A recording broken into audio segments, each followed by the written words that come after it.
Good morning, brother and sisters and interested friends. Thank you, Brother David, for reading that chapter to us. Today, hopefully, we're going to be able to get close to God in our hearts and minds and learn something new. But before I explain what today's theme is and topic will be about, and why in the world I would choose a topic like this, I would just like to explain a little bit of who I am if you don't know me that well. I'm Stephen. I'm 26 years old and I've been working in the construction industry for over 10 years now. I'm a carpenter by trade and I build everything from stairs, decks, houses, and even work on major infrastructure like tunnels and bridges around Sydney. I love the work I do. I love coffee. Every day is normally something different. And you think after 10 years of getting up at 5 a.m. in the morning, I would be a morning person by now. Yeah, I'm not. I'm hopeless. I normally set about 10 alarms to get up. Now that I'm married, I've been able to turn it down to about 3, but still by then, Maddie normally, now that I'm married, Maddie normally just destroys me or kicks me out of bed by then. So that's just how it goes. Now, we just read in 1 Corinthians 3 about people becoming master builders and laying foundations to build a temple. And in Ephesians 2, starting at verse 19, we find the same thing. Consequently, you are no longer foreigners and strangers, but fellow citizens with God's people and also members of his household, built on the foundations of the apostles and prophets, with Jesus Christ himself as the chief cornerstone. In him the whole building is joined together and rises to become a holy temple in the Lord. And in him you two are being built together to become a dwelling in which God lives by his Spirit. And I just love that in verse 20 and 21. We are built on the foundations of the apostles and prophets, with Christ Jesus himself as the chief cornerstone, and that we join together and rise to become a holy temple in the Lord. So, hey, I thought to myself, Jesus is a cornerstone. Jesus was a carpenter. He's using building terms. I can relate to this. So I definitely want to be part of building this foundation and temple. And now maybe you're wondering what the cornerstone is, or what does it mean that Jesus Christ is the cornerstone? Well, funny enough, since ancient times, builders have used cornerstones in their construction projects. The cornerstone was the principal stone usually placed at the corner of a structure to guide the workers in their course. The cornerstone was usually one of the largest, most solid, and most carefully constructions of any structure. Now, funny enough, we still do the sort of same thing in this day and age. You might see every so often, you might see these guys out and about. And what these guys are actually doing is that they're surveying. And what they actually are doing is giving us workers a datum line. And they're marking us a known point of reference on the basis of which we can make future measurements can be made.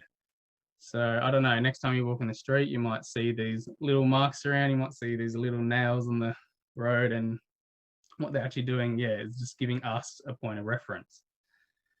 The Bible describes Jesus as a cornerstone and that his ecclesia would be built upon. He is foundational. In Isaiah 28, therefore says the Lord God, behold, I lay in Zion a stone for a foundation, a tried stone, a precious cornerstone, a sure foundation. Whoever believes will not act hastily. Also, I will make justice the measuring line and righteous the plummet. And in 1 Peter 2, starting at verse 6, therefore it is also contained in the scripture, behold, I lay in Zion a chief cornerstone, elect, precious, and he who believes on him will be no means put to shame. Therefore, to you who believe, he is precious, but to those who are disobedient, the stone which the builders rejected has become the chief cornerstone, and a stone of tumbling and a rock of offense. They stumble, being disobedient to the word to which they also were appointed. All these building terms about Jesus can be found everywhere in the Bible. It can be found in Isaiah, Peter, Matthew, Psalms, Luke, Romans. Once the cornerstone was set, it became the basis for determining every measurement in the remaining construction. Everything was aligned to it. The cornerstone of the building of the ecclesia, Jesus is our standard of measure and alignment. So, not yet. So we have to make sure we are settling, building our everyday lives around this cornerstone, Jesus. We have to make sure we don't base our cornerstone or our foundations on ungodly things, because otherwise we're going to end up like the man who built his house, his so-called temple, on the sand. In Matthew 7:26, starting at verse 26, but everyone who hears these words of mine and does not put them into practice is like the foolish man who built his house on the sand. The rain came down, the streams rose, and the winds blew and beat against that house, and it fell down with a great crash. It will fall down with a great crash. So, of course, none of us want that, do we? We don't want to build a strong, none of us want that, do we? We want to build a strong house.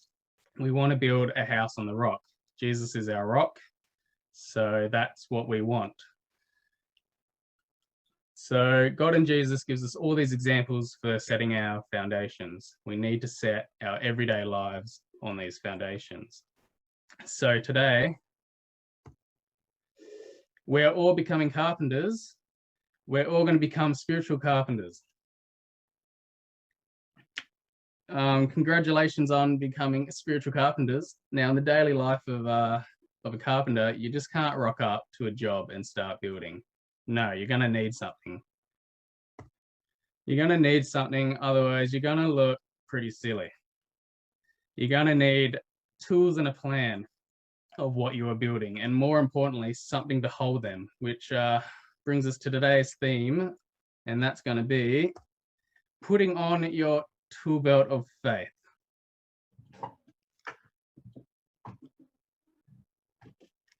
If any of my apprentices ever rock up to work without their tools or their tool belt, they are not carpenters. They are pretty much useless coffee baristas for the day. And no, we don't want to be useless. We want to be carpenters. We want to be spiritual carpenters. The first thing we're going to have to put on, start laying our foundations in life, or our cornerstones, is our tool belt of faith. We don't come every Sunday to the memorial to take bread and wine just because we can and why not. No, we come because we have faith and we actually believe in our hearts that God in the Bible is true. We come because we have faith. In Hebrews 11 verse 1, now faith is a substance of things hoped for and the evidence of things not seen. So we're putting on that belt of faith. So now that we have our tool belt of faith on, we're all here, we're going to want to add some spiritual tools. And today we're going to learn that it's going to be vital to have the tools of prayer, daily input from God, and that we have the responsibility to live over sin. So, of course, the first thing on our list there is the first vital thing to have in our everyday life is going to be to have the tools of prayer. And I would like to first look at 1 John chapter 5, at verse 13. And it says, "These things I've written unto you, that you believe on the name of the Son of God, that ye may know that ye have eternal life, and that ye may believe on the name of the Son of God." And this is the confidence that we have in him, that we ask anything according to his will, he will heareth us. And if we know that he hears us whatsoever we ask, we know that we have the petitions that we desire of him. We come here every Sunday, and the first thing we do before we take the bread and the wine is we pray to God. John here comments on this verse, on the confidence in prayer. We as believers know that we have eternal life, and we know God hears our prayers. We now as spiritual carpenters have to speak. Well, actually, we as carpenters have to speak to the client to understand what he or she wants. Our client here is God. We need to have confidence in prayer to be able to speak to God, to understand what he wants us to build. We also have to remember to build our foundations and temples, our everyday lives, according to his will. In Luke 12, verse 47, the servant who knows the master's will and does not readily or does not do what the master wants will be beaten with many blows. This parable is told about a servant who did not act according to his master's will, and he received judgment. God is not a vending machine or robot. He acts according to his ways, not ours. He hears our prayers, but it should come to no surprise that he responds to those prayers according to his will. I'm pretty sure, he's not here, but I'm pretty sure Matt Till paid me one day to draw him up some plans to build him a house. And instead I drew him up some plans for a Ferris wheel because it seems more like fun. He definitely won't respond back to me the way I would want, and he would most likely want to beat me with many blows. The verses such as this clears up the common misconception that God promises to give us absolutely anything we ask for, no matter what. Why prayer is important according to the Bible? Prayer is an opportunity to spend time with God. To really understand the heart of God, you need to pray. In John 15, verse 15, Jesus says he no longer calls us his servants, but calls us friends. Talking with God develops a deeper relationship with him. The deeper the relationship becomes, the more time you want to spend with him. In 1 Corinthians 3, verse 9, if we are God's fellow workers, you are God's field, and you are God's building. God calls us his fellow workers. How can we be his fellow carpenters if we refuse to talk to him? Prayer can help us in a time of trouble. It's always smart to have the right tools, even when something goes wrong on a job site. I guess like a hammer, that's good for joining everything together. It's also great for dismantling mistakes. King David is a perfect example of someone who would pray in times of trouble. And in Psalms 28, we have this prayer from David. To you, Lord, I call. You are my rock. I might read the whole thing. Do not turn a deaf ear to me, for if you remain silent, I will be like those who go down to the pit. Hear my cry for mercy as I call to you for help. I lift up my hands towards your most holy place. Do not drag me away with the wicked, but with those who do evil, who speak accordingly with their neighbors, but harbor malice in their hearts. Repay them for their deeds and for their evil work. Repay them for what their hands have done, and bring back on them what they deserve. Because they have no regard for the deeds of the Lord and what his hands have done. He will tear them down, never build them up again. Praise be to the Lord, for he has heard my cry for mercy. The Lord is my strength and my shield. My heart trusts in him, and he helps me. My heart leaps for joy, and with my song I praise him. The Lord is the strength of his people, a fortress of salvation for his anointed one. David here is very deep in prayer. Observe his faith in prayer. God is my rock, on whom I build my hope. David here is a perfect example of someone setting God as his foundation, his rock. He prays that he may not be numbered with the wicked. Save me from being entangled in the snares they have laid for me. Save me from being infected with their sins and from what they are doing. We should all pray earnestly to God for his grace to keep us. Those who are careful not to partake with the sinners in their sins have reason for great hope. He speaks of the just judgments of the Lord on the workers of evil in verse 4. This is not the language of passion or revenge. This is just prophecy that there will be a certain day to come when God will punish every man who persists in his evil deeds. Disregard the work of the Lord is the cause of the sin of sinners and becomes the cause of their ruin. So once again, we as carpenters, we don't want to build something that's going to come to ruin. Verse 7, the Lord is my strength to support me and carry me through all my services and sufferings. The heart that truly believes shall in due time greatly rejoice. We are to expect joy and peace in believing. David prays that God would save them, that he would bless them with good and give him a good guidance. And God has done that for us now. He's given us the Lord Jesus Christ to set him as our cornerstone, to save us from our sins and to guide us to the resurrection and life.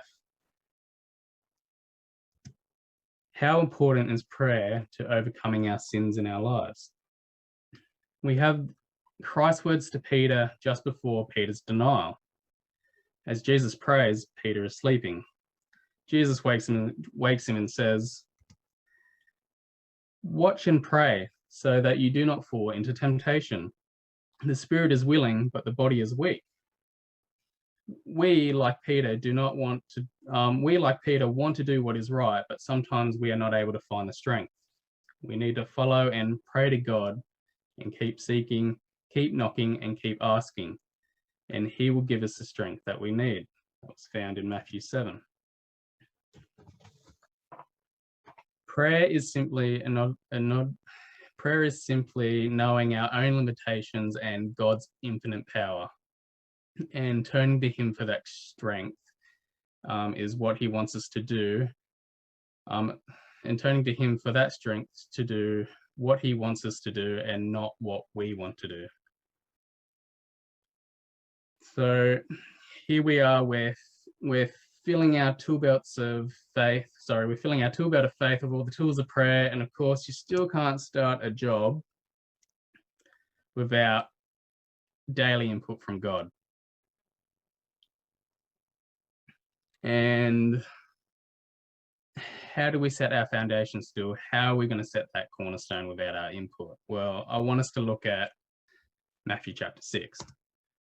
And in Matthew chapter 6, we find it's the Lord's Prayer. And it says, "In this manner, therefore pray. Our Father in heaven, hallowed be your name. Your kingdom come, your will be done on earth as it is in heaven. Give us this day our daily bread, and forgive us our debts as we forgive our debtors. And do not lead us into temptation, but deliver us from evil. For yours is the kingdom and the power and the glory forever. Amen." And I would like to focus on verse 11. Give us this day our daily bread. Now, what's the meaning of this? Well, the meaning in Greek is our daily allowance of food. We need a daily allowance of food. Even though Jesus here in Matthew 6 is talking about actual physical food, we still need to take the same concept in our everyday lives. Verse 11 is showing we still need God for our most basic and important needs. You cannot eat enough food today to make you last the next 6 months. Nor can we hold our breath in our lungs with one breath to sustain life for a week. We need to rely upon God day to day as we need it. The same thing goes for us now. We now, as spiritual carpenters, need God's daily instructions. We need his daily input to know our next step. So in Matthew 6, verse 11, if it's talking about actual physical food, bread, what is our spiritual bread that we need every day?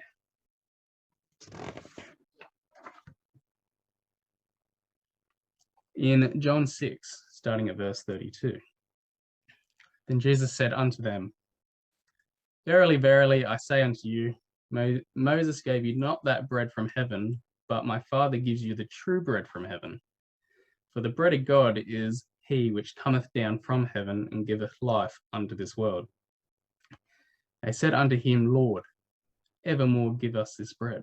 And Jesus said unto them, I am the bread of life. He that cometh to me shall never hunger, and he that believeth on me shall never thirst. Jesus Christ is our spiritual bread. Jesus Christ not only gives God's word to us humans, he is the word. He is the word of God. How do we know Jesus is the word of God? In John's Gospel, we read, in the beginning, the Word was the Word, and the Word was with God, and the Word was God. John also wrote, the Word became flesh and made a dwelling among us. We have seen this glory, and the glory of one and the only, and it came from the Father, full of grace and truth. In the book of Revelation, it says, he is dressed in a robe dipped in blood, and his name is the Word of God. Revelation 19, verse 13. So we need the word of God. God's word is our daily input. In Matthew 4, verse 4, Jesus answered, it is written, man shall not live on bread alone, but by every word that comes from the mouth of God. The word of God, the Bible, it says that God has given us his word to equip us for every good work. And in 2 Timothy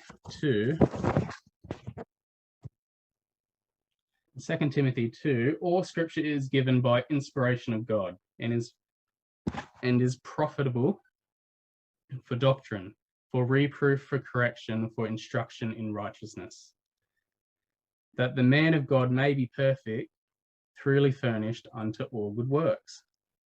It teaches us how to live and what to believe. It reveals to us when we have chosen the wrong path. It helps us get back on the right path, and it helps us stay on that path. Once again, it is showing us how to build our lives, our foundations and temple. In Hebrews 4, verse 12, for the word of God is living and powerful and sharper than any two-edged sword, piercing even to the divisions of the soul and the spirit, and of the joints and marrow, and is a discerner of the thoughts and intents of the heart.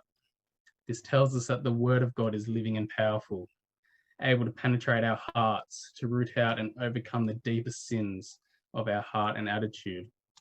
The Bible is a resource that we often treat way too lightly. It might be all good just carrying our Bibles, carrying it to the meeting, or just having a daily reading of a chapter or so. But if we fail to memorize it, meditate on it, or apply it in our lives, then we fail to understand what God wants us to build. In 1 Corinthians 3, by the grace God has given me, I laid a foundation as an expert builder, and someone else is building on it. But each one must be careful how he builds, for no man can lay a foundation other than the one already laid, which is Jesus Christ.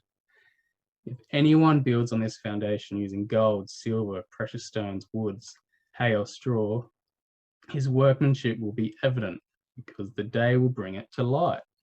It will be revealed with fire, and the fire will prove the quality of each man's work. What he has built survives, he will receive a reward. And we can start seeing ourselves as a skilled builder, a skilled carpenter, if we're using God's word. We have been given God's instructions now to lay Christ's foundation, and we need to continue to build the rest of the building using quality materials. It's important, if you have not made a daily habit of doing study and memorizing God's word, that you begin to do so. Why? Because we want to be like the man who built his house on the rock. And as it says in verse 14, we will receive a reward. So now that we have the tools of prayer and our plans, our daily input, we now have a responsibility to do the right job. To do the job right. And that responsibility is to live victoriously over sin. Well then, how do we live victoriously over sin?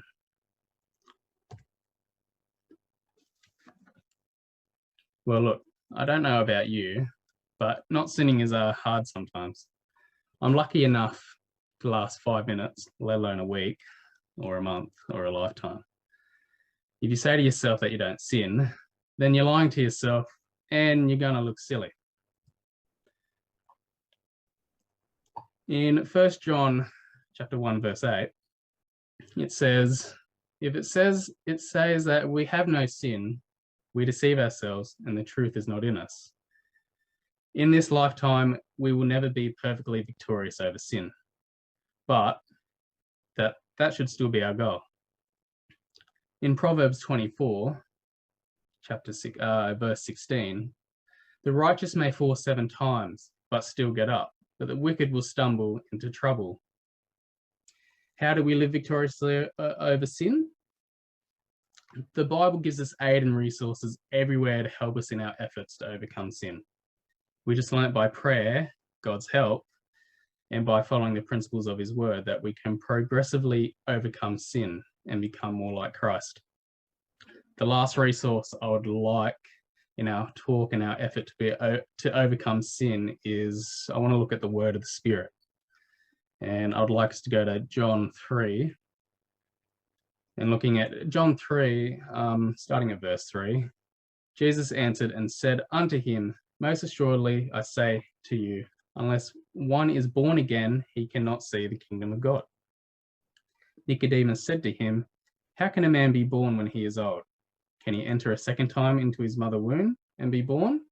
Jesus answered, most assuredly I say to you, unless one is born of the water and the Spirit, he cannot enter the kingdom of God. In John 6, verse 63, it is the Spirit who gives life.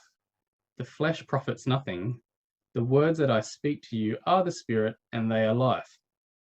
We need to be baptized, read the word of God, and actually understand the word of the Spirit. Walk in the Spirit, and ye shall not fulfill the lust of the flesh. For the flesh lusteth against the Spirit, and the Spirit against the flesh.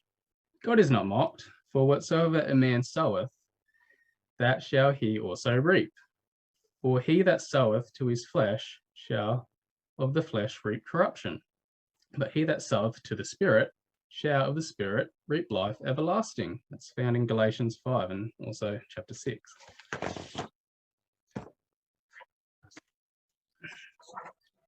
What is this Spirit?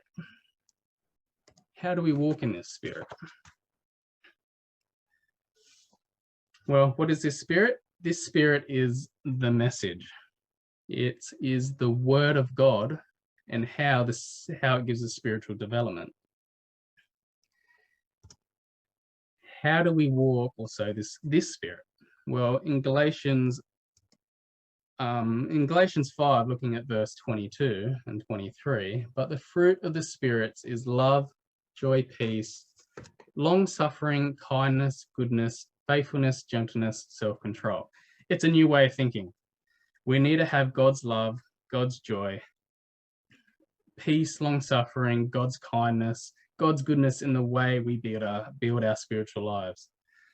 From these scriptures, it's obvious that it's the way of salvation. It's our responsibility to live victoriously over sin. It's through Christ. Remember, we are setting Christ as our foundation, and the way we are going to build our temple is actually by understanding and putting it into action in the way of the Spirit. It is God's way. Salvation comes from God. The whole purpose and plan of salvation and its execution are of God.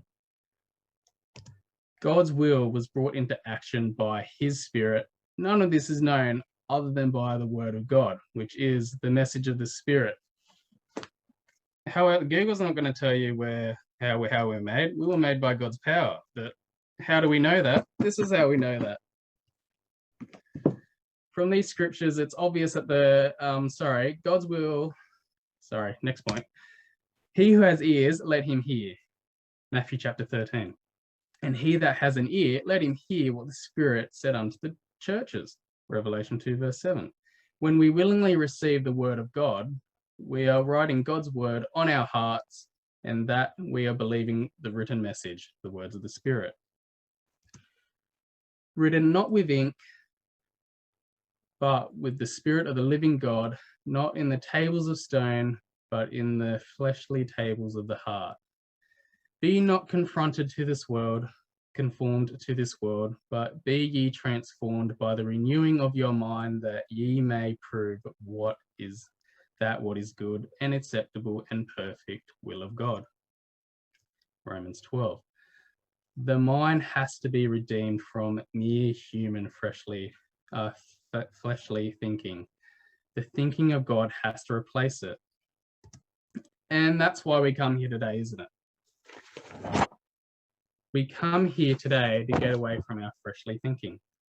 We come here to renew our minds. We come here today because we have faith. We come here today because we come here today to pray and to talk to God. We come here today for our spiritual food, our daily input, which is the remembrance of Christ's sacrifice. And of course, we come here today for our responsibility of our sins, and that is by our forgiveness of sins. So this is what the gospel is all about. It is designed to bring us to God through Christ. Come unto God by him, Jesus. Draw nigh to God and he will draw nigh to you. James 4. Let's keep on building our lives with the tools and plans God has given us. And don't forget your tool belts of faith as we wait for the kingdom of God. I'd just like to finish on Acts chapter 20. Now I commit you to God and to the words of his grace, which can build you up and give you an inheritance among all those who are sanctified. Thanks.